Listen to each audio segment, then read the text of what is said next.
Hello and welcome to Joy in Our Town. Joy in Our Town is a community affairs program of KHCE-TV right here in the beautiful city of San Antonio, Texas. I'm your host for today, Keely Petty. We're going to start the show with Lanny Sinkin. He's the Executive Director of Solar San Antonio, and we're going to be talking about environmental issues.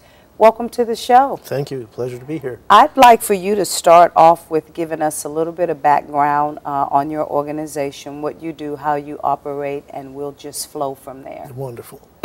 Solar San Antonio was created in 1999 by my father, William Sinkin. At the tender age of 86, he decided he needed something new to do. So he created an organization to promote the use of solar energy. We're a nonprofit. We don't sell or install. What we do is we work with the industry and try and connect people to solar installers and make it as easy as possible for people to implement either solar electricity or solar hot water. Our program offers people the opportunity to come to us, file an application with us on our website to request our assistance. And what we do is we assign 3 solar companies to that application. So the person filing the application gets a phone call from 3 companies, and they make an appointment. They come out, they assess what can be done, give them a bid and compete for their business. And then we stay in touch with the whole process and be sure it's all going well. And over the last year and a couple of months, we've had more than 1,000 applications come in. We've produced probably $3.5 million worth of solar installations across the city. Lots of kilowatts of electricity being generated from the sun. And that's our goal, is to implement solar electricity and solar hot water as much as possible in San Antonio. The utility, CPS Energy, is very committed on the solar front. They have a request for proposal that they've just finished getting bids on for 400 megawatts of solar, which will make San Antonio a national leader in the whole field of solar. They haven't picked the particular company that's going to do it yet, but that's going to happen sometime in January. And we work more at the household and small commercial level. So homeowners call us, and then we send the solar installers out to evaluate their home.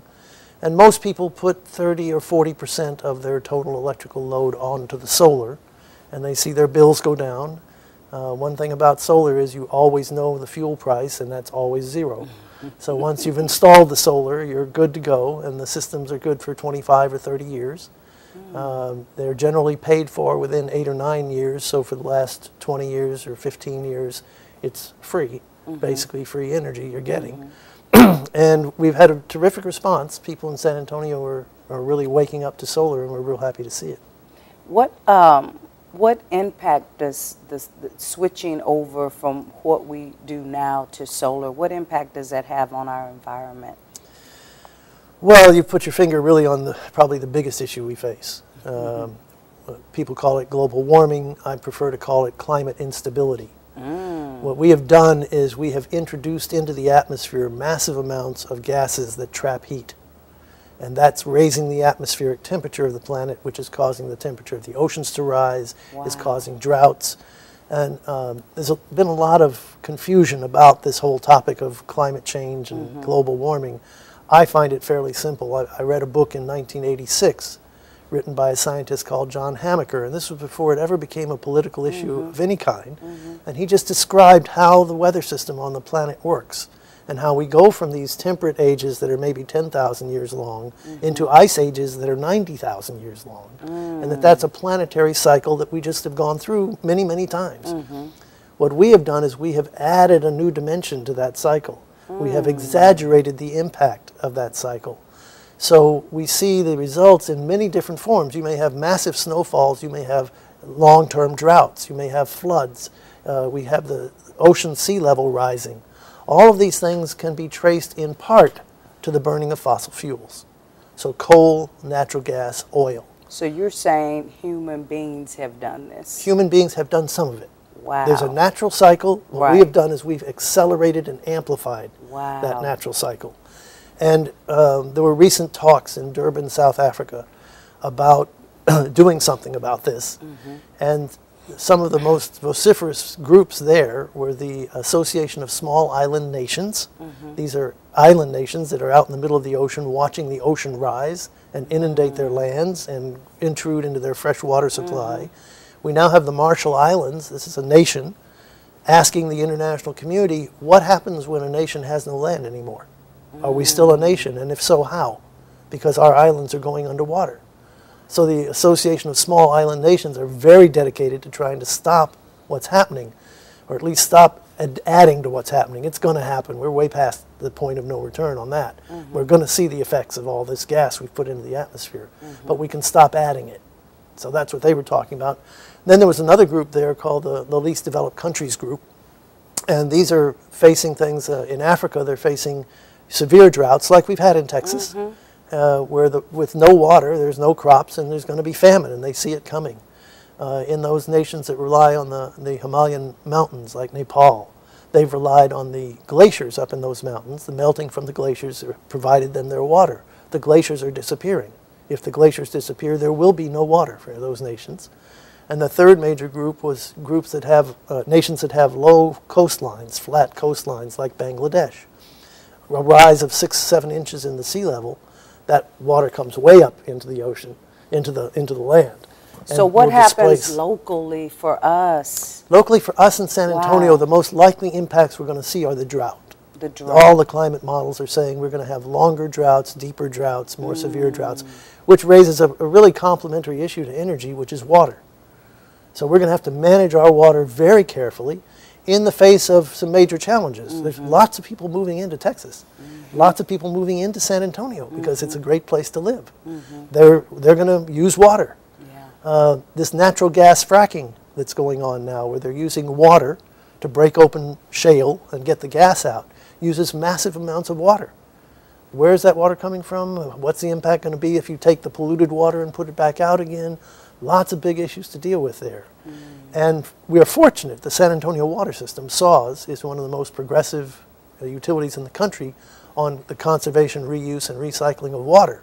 We're doing a lot of that, and they've done a marvelous job of keeping the level of consumption at a reasonable level. But the pressures over the next 10 years are going to be immense. Wow. So we're looking at solar energy to help do something positive in our environment. Tell us more. This is so interesting. You are, oh my goodness. Well, but what solar does, basically, every time you're getting an electron from a solar, you're not getting it from coal, and you're not having the greenhouse emissions from coal, you're not having the mercury emissions, you're not having the nitrous oxide emissions, all those things that coal has done, and you're not causing the environmental damage that the mining and production of coal causes. Natural gas is less harmful in some ways, it appears, than coal. But when you step back and look at the whole picture, it is not necessarily better than coal. The amount of greenhouse gas that's emitted is about half of what coal emits. But there's methane escaping during the drilling process and all of that. And methane is a very powerful greenhouse gas. And there's already a preliminary study that says the cumulative effect of natural gas on the environment, and particularly on the climate issue, is worse than coal.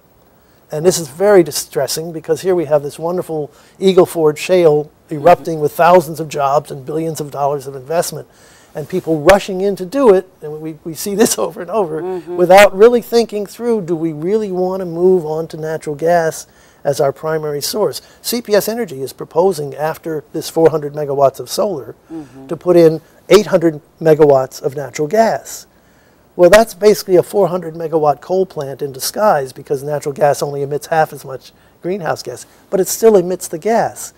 And it's unfortunate that we haven't been able to have a real dialogue about this, that it got politicized and was termed a hoax, all those kind of things. It's really unfortunate that that happened, because there's an international consensus that we're really doing some pretty awful things to the next generations, and we're not taking responsibility. I think because of the jobs that are coming, nobody's thinking about the environmental impact in our community and our local community, and certainly our community globally. So what you're doing and the information that you have, it's vital for the knowledge aspect, so we will be aware. Well, there's also a moral component to this, in my view. And what is that? If you're a generation coming, not yet here, and you could see us, I think you would say we are one of the most irresponsible generations that's ever lived on the planet. Because what they see is, we built nuclear power plants so we could have electricity that was a little bit cheaper. And we left them with waste dangerous for 500,000 years, from which they get absolutely no benefit, and an incredible, dangerous threat. That was not responsible to future generations. We're digging up the coal, we're bringing out the gas, we're burning it, we're polluting the atmosphere, we're creating this climate scenario for them that's going to see hundreds of millions of people displaced, droughts, famines, all those things. That's what they're going to have to deal with, so we could stay on fossil fuels. Those are the kinds of moral issues that I think solar addresses. If you move over to solar or wind or biomass, geothermal, you have an opportunity to use things that don't harm the environment or have a minimal impact on the environment, and stop using things that are harming the future.